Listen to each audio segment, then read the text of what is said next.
What's going on, everyone? Welcome into the Cleveland Browns Report by Chat Sports. I'm your host, Matthew Peterson. We've got a lot of ground to cover on today's show. We're going to go all over the map from Baker Mayfield to Kareem Hunt to the NFL Draft, some sleepers to keep an eye on. But first, I saw this come across my Twitter feed just about before I started filming today's show and thought, okay, I don't give a shit. You know, it's Seahawks re-signing quarterback Geno Smith on a one-year deal worth $7 million. Why do I care? Well, then I thought about it a little bit more, and I thought, well, why would Seattle bring back Geno Smith if they were going to trade for Baker Mayfield? Probably means they're not going to trade for Baker Mayfield. I think Seattle may be ready to roll with a competition between Geno Smith and Drew Lock, and if they love a quarterback in the second round because they got some picks there, they can take someone like Desmond Ridder or Sam Howell in round number 2. I'm not saying this kills the idea of trading Baker to Seattle, but if the Seahawks were serious about trading for Baker, why would they bring Geno Smith back? You know, that's a pretty crowded QB room now between Geno, Drew Lock, and Baker Mayfield. It just doesn't help the chances of that trade happening. Not saying it's over. You never know. The NFL has been proven to be a wild, this league kind of year this offseason. So don't rule it out just yet, but if there were Vegas odds on where Baker is going to get traded, this did not help the people betting on the Seahawks. Now, speaking of Baker Mayfield, it's a little awkward, but it is his birthday. So type 6 down below to wish Baker a happy birthday. This is tough, you know. This is kind of like when you bring your college girlfriend back home to meet your friends in high school, and your high school ex is there, and you're like, oh, we got a little cross right now. This is tough. But, yeah, type 6 down below. It is indeed his birthday. And you know what? Browns Twitter, like at Cleveland Browns, don't be cowards. Tweet him happy birthday. You do it for all the big name guys. Baker's still on the roster. Give him the birthday tweet. The replies would be hysterical. Now, another reason why you may have clicked on this video was, could Kareem Hunt be on the move? Could he be traded? I want to preface with, A, I don't want to see Kareem Hunt get traded. I don't think it would be smart. But I wouldn't say there's smoke around the idea, but there is a little bit of reading in between the lines and is the writing on the wall. So Kareem Hunt, who's entering the final year of his contract, is going to turn 27 in August, and you know GMs keep track of birthdays. Not for like the social media accounts to tweet things out, but because they don't want people too old. And you may wonder if Andrew Berry is trying to get some of that draft capital back he lost in the Deshaun Watson trade. Now, why would Kareem Hunt be even on the chopping block? Why would he even be in trade discussions? Well, we'll tell you why in just a second. But weigh in for me here. If you want to see Kareem Hunt stay with the Browns, stay in the dog pound, type 27 down below. Let's show him some love, because the Browns, I wouldn't say are cheating on him, no, but they're definitely flirting a little bit. When you look at their meetings right now, because each team gets to meet with 30 players before the NFL draft, 2 of them are running backs. Now, I don't have Christian Watson on there because his flight got canceled and they haven't rescheduled. I don't know. It's kind of weird. But of their 6 meetings so far, 2 are with running backs, James Cook and Rachaad White out of Arizona State. When you compare these 2 guys head-to-head, I mean, White takes it by a mile. He's got more yards, more receiving yards, more touchdowns in less games. So I got to wonder if the Browns are thinking, you know what? What if we were to trade Hunt to draft one of these guys later and get a pick back? You know, is that their train of thought? I do think a trade is unlikely right now for Kareem Hunt, because why would you trade Kareem Hunt? You just got Deshaun Watson. Don't sell. Don't get rid of all your great offensive pieces. Give him tools to work with. Don't do a half rebuild in the backfield. That doesn't make any sense to me. So I don't want to see a Kareem Hunt trade go down.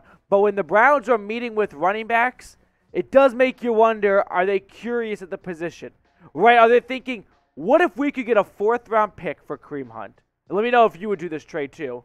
And we could draft these guys in round 5 or 6. So we pick it up an extra draft spot, and we get a younger running back. I don't like it. I'm putting P for pass. P for pass, but I don't know. If you want to go a different direction, let me know down below in the comments section. Another train of thought could be, are the Browns preparing for D'Ernest Johnson to leave? So a couple days ago, it came out that D'Ernest Johnson was switching agents. He was going to go Drew Rosenhaus, who I wouldn't say is notorious for bad deals with the Browns, right? That's not exactly spot on, but he's not, what's the opposite? Doesn't have tons of great history with the Browns. And then Daryl Ruter, 92.3 The Fan, tweeting out, restricted free agent running back D'Ernest Johnson has hired, like I said, Rosenhaus Sports to represent him. April 22nd. This is the important part. The deadline for him to receive offer sheet from another team.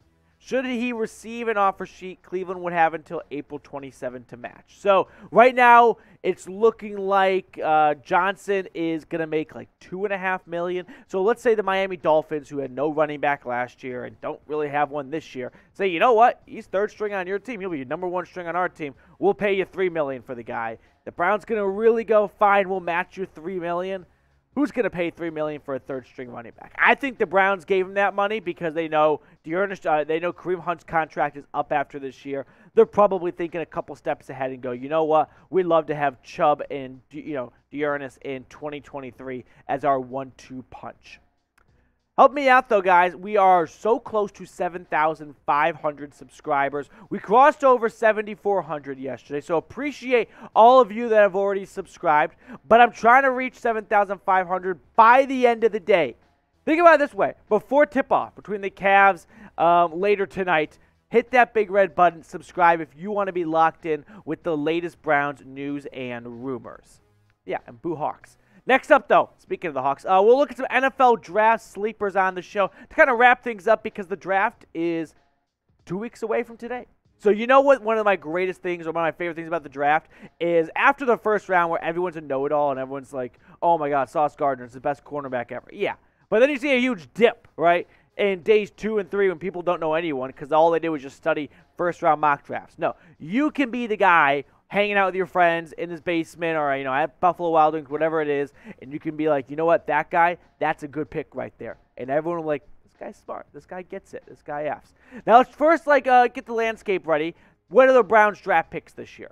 No first-rounder. They've got that second. They got 2 thirds, so that's pretty nice ammunition right there. 3 picks in the top 100, so they can play. A 4th, a 6th, and 2 7. So altogether, Cleveland has 7 picks. Not too shabby if you think about it, at least compared to the Seahawks or the Texans last year. I mean, the Rams aren't even picking until round 3 this year. Think about how long they have to wait. We'll talk more about draft sleepers in just a second, but get your money and put some cheddar down on the Cavs-Hawks playoff game tonight. Well, play-in game. I don't even like the play-in game still. Get rid of it. But Hawks are 2.5-point favorites. So if you think the Cavs are not only going to cover, but they're going to win, make your picks over at BetUS. That's our proud sportsbook partner, chatsports.com/bet. Use promo code Browns125. They'll hook you up with the 125% deposit bonus. And that's where you can bet on the Cavs, roll with the money line for them. Let's try and see them make the playoffs. Well, they're already in the playoffs. I don't know. This is like the last 4 in, first 4 out kind of thing in March Madness. I never understand it. Draft sleepers, though. Let's get back on track. Here are my draft sleepers, ranging from rounds 2 to 5. Listen, I don't have 7th-round draft sleepers. I wish I did. But Josh Paschal, the edge rusher out of Kentucky. We'll take a deeper dive at some of these guys in just a second. Charlie Kolar, a tight end from Iowa State. Calvin Austin, that's a wide receiver the Browns were looking at during the Senior Bowl. Then you got Neil Farrell and Noah Ellis, 2 defensive tackles because the Browns need help at their defensive interior line. So maybe they go wide receiver round 2, edge rusher early round 3, and then they want to go defensive tackle end of round 3. But let's look at Paschal because he has been a long-time player, starter, contributor for the Kentucky Wildcats. 5 sacks last season, 15 tackles for loss, and a forced fumble. He's not probably ready to be a starting defensive end in the NFL, but that's all right with me. I mean, if you want to get him in round 3, I'm all for that because I think he does have that kind of high potential, high motor. Who's your top draft sleeper, though? We'll check out more stats of some of these guys and more in-depth look at them in just a moment. But let me know who your top guy is because what do I care, right? I mean, what do I know? I got my 5 guys. But if you want to disagree with me, let me know down in the comment section who you like. Because I like Calvin Austin.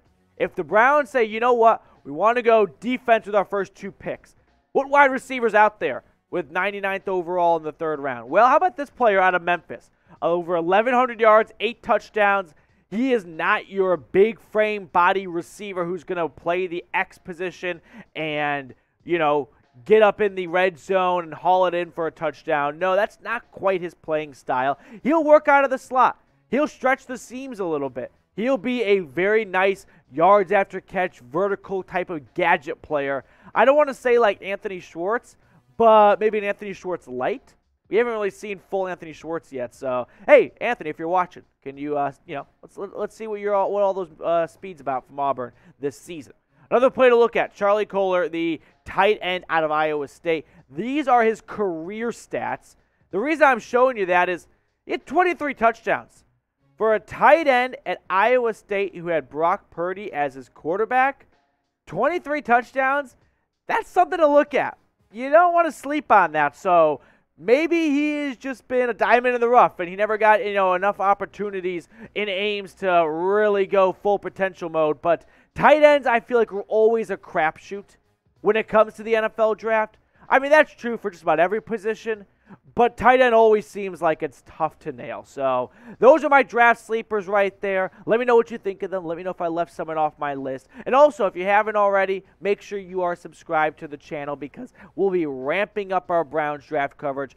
Over the next 2 weeks, we'll be kicking into a higher gear than it already is, and you'll want to be a part of it. So hit that big red button, subscribe. We'll catch you later with more Browns news and rumors.